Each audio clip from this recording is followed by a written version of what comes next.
안녕하세요, 일렉트로캠입니다. 오늘은 어제에 이어서 이 포르쉐 타이칸과 그 포르쉐 타이칸의 원래 기술이 리막이라는 회사에서 왔지 않습니까?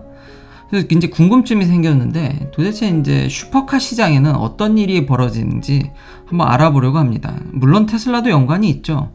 테슬라도 슈퍼카급 성능을 지금 준비하고 있지 않습니까? 로드스터라고. 도대체 언제 나올지 잘 모르겠는데 이런 슈퍼카 시장에 도대체 전기차가 미치는 영향이 어떤지, 그리고 저도 개인적으로 궁금했던 게 포르쉐가 얼마나 많은 기술을 이 리막이라는, 그래서 이 리막에 대해서 알아보면서 이런 영향력들, 이런 것들을 종합적으로 좀 보려고 합니다. 포르쉐에 대해서 얘기한 타이칸에 보면은 이거 핵심은 투스피드 오토매틱 트랜스미션이지 않습니까? 여기 미션이 들어가 있다는 거죠. 이 미션을 넣음으로써 얻는 이점이 뭐냐면 엑셀레이션도 빨라졌고요. 그리고 에피션시, 특히 이제 하이스피드 에피션시가 굉장히 좋아졌죠. 그러니까 EPA에서는 연비가 200마일도 안 나오면서 75마일 테스트를 했을 때는 실제로 테슬라 모델 S랑 큰 차이를 보여주지 않았죠. 그러니까 배터리나 무게를 고려한다면은 그냥 설득될 만한, 그냥 이해되는 수준의 성능을 보여줬습니다. 그래서 이거의 원분이라고 알려진 이제 리막에 대해서 알아보려고 합니다. 리막이라는 차는 이렇게 생겼습니다. 그러니까 2인승 스포츠카입니다. 그러니까 포르쉐랑 벌써 이게 조금 다르죠. 포르쉐는 4인승입니다. 근데 이건 2인승이죠. 그리고 굉장히 디자인도 멋있고요. 그러니까 아무래도 슈퍼카의 묘미라면 이렇게 잘생긴 외모, 특히나 요즘 같은 시대에는 이런 것들이 더 중요한 것 같습니다. 그러니까 외향적인 면이. 왜냐하면 저도 사실은 지금 초반부터 솔직하게 말씀드리면 페라리에 대한 굉장히 어떤 동경심과 리스펙트하는, 멋있다, 한번 뭐 가져보고 싶다. 물론 돈이 없습니다. 그걸 살만한 돈이 없는데요. 사실 모델 3를 사고 나서는 그거에 대한 동경이, 물론 페라리나 람보르기니 같은 차들은 진짜 좋은 차들이지만 그거에 대한 동경심이 좀 떨어졌습니다. 왜냐하면 제가 갖고 있는 모델 3도 장난이 아니거든요. 요즘 들어서는 퍼포먼스 살 걸 그랬나라는 생각도 듭니다. 퍼포먼스 시승했을 때 진짜 장난이 아니었거든요. 좀 무서웠거든요. 이제 모델 3, 사람이 참 진짜 간사한 게, 이게 모델 3에 이제 어느 정도 이제 적응이 되니까 퍼포먼스도 생각이 나더라고요. 하지만 지금까지 가져본 차들 중 성능과 핸들링은 거의 정말 타의 추종을 불허하는데, 과연 페라리가 그렇게 비싼 가격에 물론 멋진 외향과 예술품적인 모습을 가졌지만 그게 꽉 필요할까라는 생각이 들기는 합니다. 이 보시면 벌써 파워트레인이 모터를 4개나 씁니다. 지금 모델 3는 2개고 제가 알기로는 로드스터도 3개를 쓸 것으로 예상이 되는데요. 리막은 4개나 쓰네요.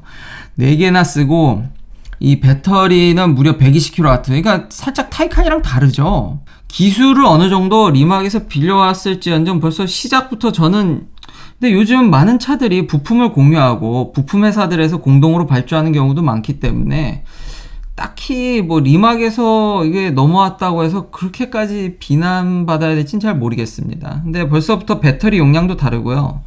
그래서 배터리 냄새가 벌써 슬슬 이제 다른 차 같은 느낌이 듭니다.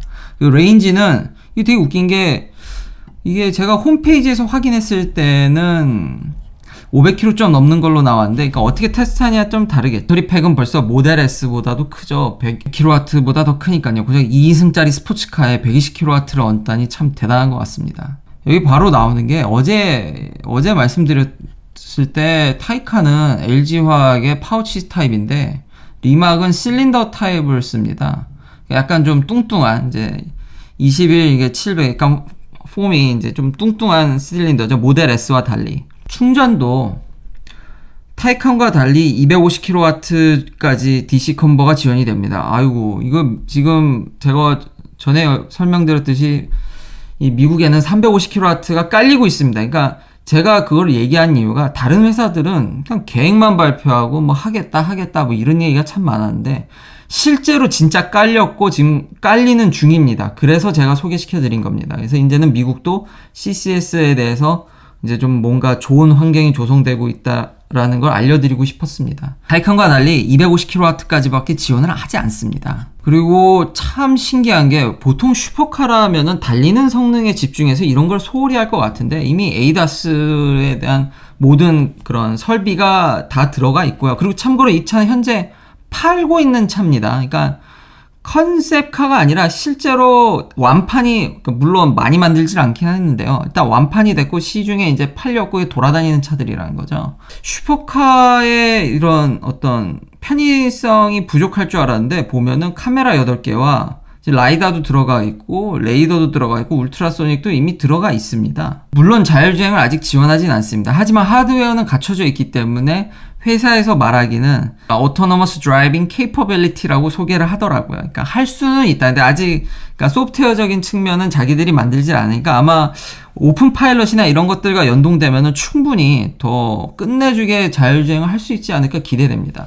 이 차가 지금 트랜스미션을 얻어서 얻은 이점이 진짜 하이스피드 타이칸과 마찬가지로 하이스피드에서의 연비와 뒷 모터에만 기어가 달려 있거든요. 그 기어비를 조절해서 초반에 안 그래도 높은 토크를 정말 뭔가 이 파괴력을 끝까지 쥐어짜는 느낌. 그래서 2초 안에 실제로 가속을 합니다. 이 차도. 타이칸이 이때까지가 한 2.3초를 꾸준히 마크하는데 리막은 2초 아래로 끊습니다. 이게 모터를 4개나 넣었으니까요. 그 뒷바퀴에 이제 미션이 있는데 정말 끝내주는 거는 이게 제가 모델 3를 몰다 보면은 하이웨이에서 한번 밟아보면은 고속에서 벌써 부침이 느껴집니다. 그러니까 모터가 회전수가 높기 때문에 일상 영역을 커버하는 건 문제가 없지만, 그렇죠. 슈퍼카라면 단연 이런 매력도 있어야겠죠.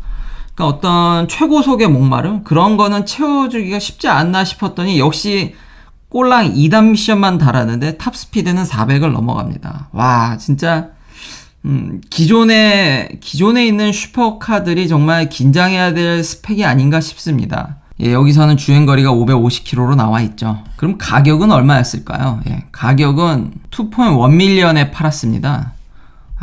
만만치 않은 가격이죠. 그렇지만 스펙을 고려한다면 웬 동급 성능의 부가티 베이론이라든지 그런 희소한 차들은 뭐 수십 밀리언을 넘어가니까요. 뭐 5밀리언, 6밀리언 하니까 그런 거보다는 싸다고 할 수 있겠네요. 예, 외로 그런 거보단 저렴하다고 생각될 수 있겠습니다. 근데 진짜 몇 대 만들진 않긴 했습니다. 근데 다 완판됐고 대부분 거기 2.1밀리언, 그러니까 한 이게 21억? 22억이죠. 아직 싼 차는 아닌데.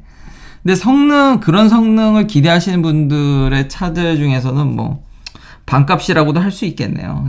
거기에 옵션만 웬만한 집값을 넘어갑니다. 근데 대부분 적지 않은 분들이 이 차를 사면서 61만 5,300불짜리, 그러니까 7억 가까이 되는 옵션을 그냥 넣으셨답니다. 그래서 대부분 2.7밀리언에 30억 가까이 차를 사셨다고 하죠.